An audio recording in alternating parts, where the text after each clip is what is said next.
گزشتہ دنوں پاکستان میں تعلیم کی وزارت کے حوالے سے جو ذمہ داری ملی تھی، اس میں اعداد و شمار اور فیکٹس اینڈ فیگرز کو دیکھنے کے بعد کسی بھی پاکستانی اور کسی بھی مسلمان کے لیے ایک بہت بڑا صدمہ ہے ان حقائق کو دیکھ کر کہ جس دین کی تعلیم، جس دین کا آغاز اقرا کے نام سے، اقرا کے حکم سے ہوا ہو۔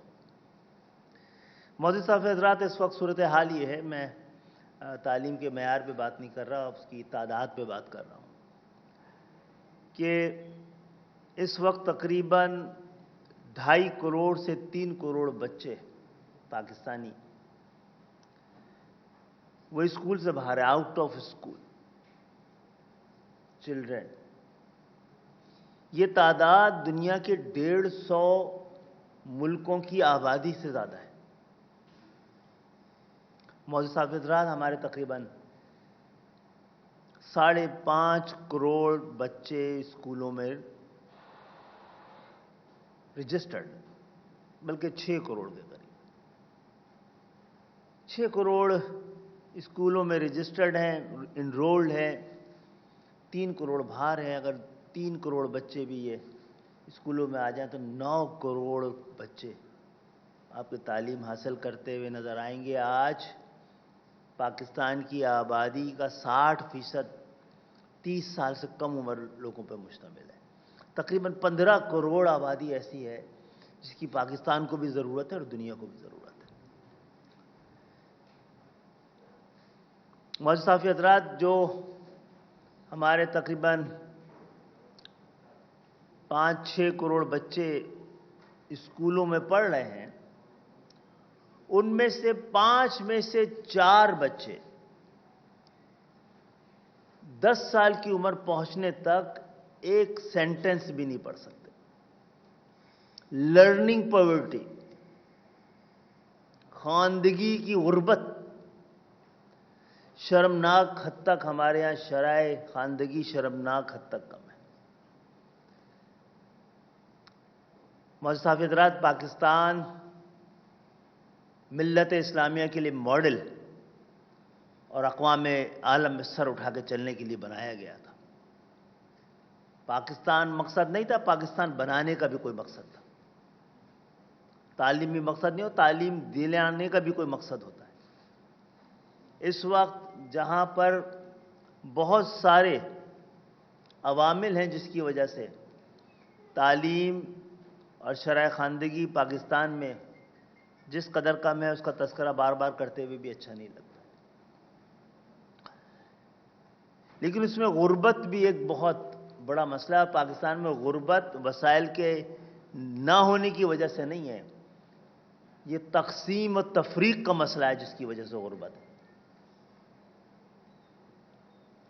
تو اس وقت ہم ایک ایسی نسل کو جوان کر رہے ہیں جس کو پراپر نرشمنٹ نہ ملنے کی وجہ سے، مناسب خوراک نہ ملنے کی وجہ سے، وہ ان کو دنیا میں سٹنٹنٹ بچے کہا جاتا ہے، جن کی دماغ کی نشو و نما مکمل طور پہ مناسب طریقے سے نہ ہو رہی ہو، کیونکہ ان کو مناسب کھانا نہ گھر سے ملتا ہے، اور جب وہ پڑھنے آتے ہیں تو اس کا بوجھ بھی ان کا دماغ برداشت نہیں کر پاتا ہے۔ تو اسلام آباد کیپٹل ٹیریٹری میں بہت زیادہ اسکول نہیں ہیں، لیکن ان کے دیہات میں جتنے اسکول ہیں وہاں پر اسی طرح دکھی درد دل رکھنے والے کچھ لوگوں کی مدد سے حکومت پاکستان نے اسکولوں میں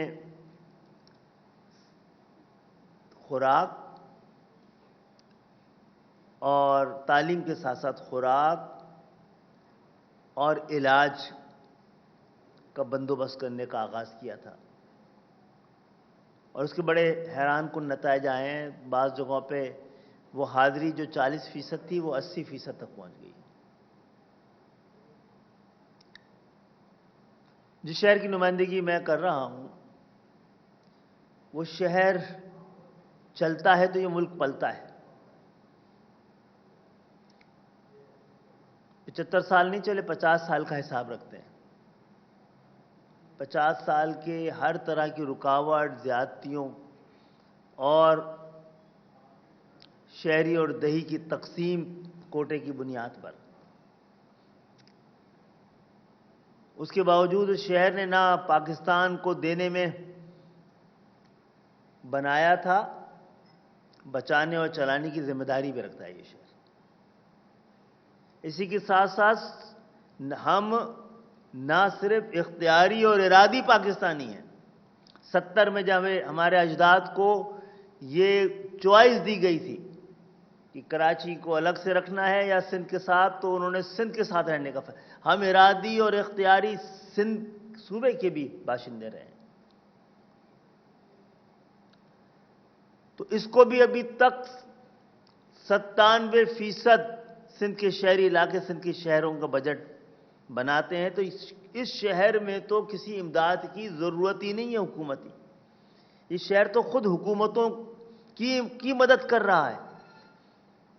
جسے کہہ رہے ہیں دنیا میں بعض جگہوں پہ بہت بڑا عالمی گناہ سمجھا جاتا ہے کہ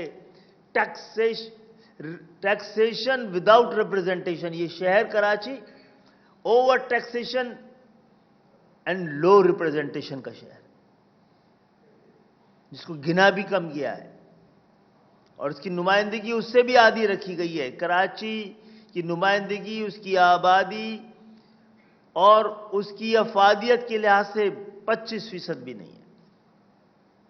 یہ بات اس لیے ملادی میں نے، یہ سیاسی بات نہیں ہے، اعداد و شمار کی بات ہے. یہ بھی ہمیں تو کسی کی مدد کی ضرورت نہیں ہوتی. پھر یہ دنیا کا کیپٹل ہے چیریٹی کا.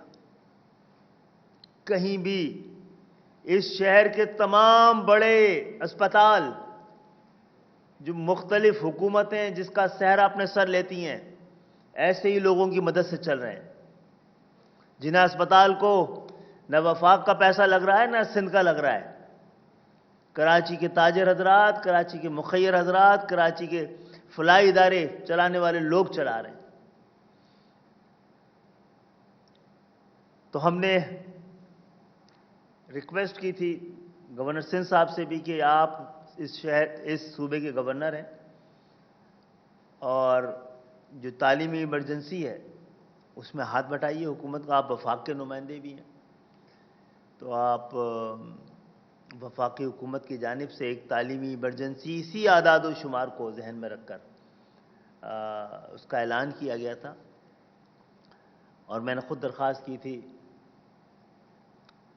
کہ سیلانی ویلفیئر اس حوالے سے جو کام کر رہا ہے وہ تو شاید اس پورے خطے میں کہیں نہیں ہو رہا ہے.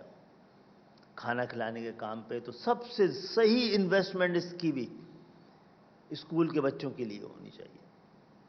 صبح کا آپ نے ناشتہ دے دیا تو ماں باپ پہ بوجھ کم کر دیا. غربت کی وجہ سے جو بچے اسکول نہیں آ رہے ہیں، اسلام آباد میں 40% سے حاضری 80% تک پہنچ گئی ہے.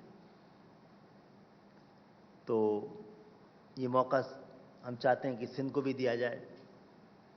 تو اور یہ مناسب طریقے سے یہ کام، جو لوگ اس شہر کے سارے بوجھ کو، یہ شہر میں پورا پاکستان بستا ہے. پاکستان کا کونے کونے کی نمائندگی اس شہر میں موجود ہے. یہ واضح طور پہ ایک منی پاکستان ہے. تو یہاں پر بھی جب اس حوالے سے کام ہوگا تو پورے پاکستان کو ہی افادیت میسر آ رہی ہوگی. ہماری خواہش یہ بھی ہے کہ ہم مدرسوں کے اندر بھی ہنر کی تعلیم کا آغاز کریں. اس حوالے سے میں آپ سے بھی درخواست کروں گا، علماء دین سے بھی، اور جو لوگ مدارس چلا رہے ہیں ان کے ساتھ بھی، کہ آئیے اس حوالے سے بھی کوئی ہم فیصلہ کرتے ہیں. تو گورنر سندھ نے، کامران ٹسوری بھائی نے اس حوالے سے فوری طور پر کل بات کی تھی. آج انہوں نے یہ اس پہ عمل کرنے کا، جیسے کہ اب تک کا ان کا ریکارڈ تھا، اسی طرح رسپونڈ کیا ہے. میں بہت شکر گزار ہوں آپ دونوں افراد کا. میں چاہتا ہوں کہ آپ اس حوالے سے، ابھی یہ فائنلائز نہیں ہوا ہے، لیکن آپ سب کو پتہ ہے 98ویں ترمیم ہو گئی تھی، تو تعلیم کا سارا بجٹ تو صوبے لے جاتے ہیں. وفاق سے ذمہ داری یہ خود پاکستان کے تمام سیاستدانوں نے مل کے واپس لے لی تھی، اور صحت کی بھی اور تعلیم کی، یہ دونوں ڈیوالو سبجیکٹ ہیں، اور یونیورسٹیوں کو فنڈ دینے کی ساری ذمہ داری جو پاکستان کی تھی وہ صوبوں نے الحمدللہ اٹھا لی ہے۔ تو مجھے نہیں پتا کہ جتنا فنڈ، جتنا پیسہ صوبہ سندھ کو مل رہا ہے، اس کے بعد کو پبلک پرائیویٹ کی ضرورت ہی کیوں پڑی ہے؟ وہ پیسہ 22,000 ارب ملے ہیں اس 15 سال میں، وائٹ منی نیشنل فائنانس کمیشن سے صوبہ سندھ کو، یہ ایف بی آر حکومت اور خود سندھ حکومت کی اپنی فیگرز ہیں، یہ تو ڈائریکٹ پیسے کی بات ہے۔ جہاں تک آپ نے بات کی، اس پہ بات ہونی ہے۔ میں اس وقت دنیا بھی آپ کی مدد کرنے کے لیے تیار ہے اعلیٰ تعلیم کے لیے، اور تعلیم کے بدلتے ہوئے تقاضوں کو جب ہم دیکھیں گے تو اس کے ساتھ ہم آنگ کر لیا تو انشاءاللہ پاکستان جتنی بڑی یوتھ بلج یہاں پر ہے اس وقت، اللہ میاں نے ایک اور اپرچونٹی کریٹ کی ہے۔ ایک طرف وہ ترقی یافتہ ممالک ہیں جو اب ایجنگ نیشن کہلا رہے ہیں، جہاں پر جو بوڑھی ان کی آبادیاں اور بڑھ رہی ہیں، آبادی کی رفتار کم ہو گئی ہے، آبادیاں کم ہونی شروع ہو گئی ہیں، لیکن ترقی کی رفتار وہاں پر اتنی ہی ہے۔ تو اس کو دنیا آپ کی طرف دیکھ رہی ہے، آپ کو بس اس کے لیے تیار رکھنا ہے۔ اپنے پرانے عقیدوں جو کہ دین کے عقیدے نہیں ہیں، آپ نے تہذیب میں عقیدہ ملا کر ایک نیا ملغوبہ بنانے کی کوشش کی۔ اللہ تعالیٰ نے ہمیں دین خالصتاً جو دیا ہے اس پہ تعلیم تو سب سے بڑی ترجیح ہے۔ اور جہاں تک وہ معاملہ ہے کہ وفاق کو میں سمجھتا ہوں کہ اگر صوبے کسی بھی وجہ سے اپنی ذمہ داری پوری ادا نہیں کر رہے ہیں تو تعلیم کو اگنور نہیں کیا جا سکتا۔ اس پہ جا کے بھی بات کرنی ہے کل انشاءاللہ۔ نہیں، میں نے چارج شیٹ نہیں کی ہے، بلکہ صحیح لوگوں کو کریڈٹ دینے کا کہا ہے کہ شہر کو پتہ لگے، اس شہر کے لوگ ایک طرف ٹیکس دے رہے ہیں اور دوسری طرف پال بھی رہے ہیں، اور سب کی ذمہ داری اٹھا رہے ہیں۔ اوور ٹیکسیشن ہے، اف نہیں کرتے ہیں، پانی کا بل بھی ادا کرتے ہیں، پانی خریدتے بھی ہیں، سیوریج کا بل بھی ادا کرتے ہیں، اس کے لیے کنڈی مین کو بھی اپنے پیسے سے دیتے ہیں، کچرے کا ٹیکس سالڈ ویسٹ مینجمنٹ کو اس کا بھی ٹیکس دیتے ہیں، اور باہر سے پیسہ دے کر افغانی بچے سے کچرا بھی اٹھاتے ہیں۔ اس شہر نے تو کچرا سمیت ہر بوجھ اپنے سر پہ اٹھایا ہوا ہے۔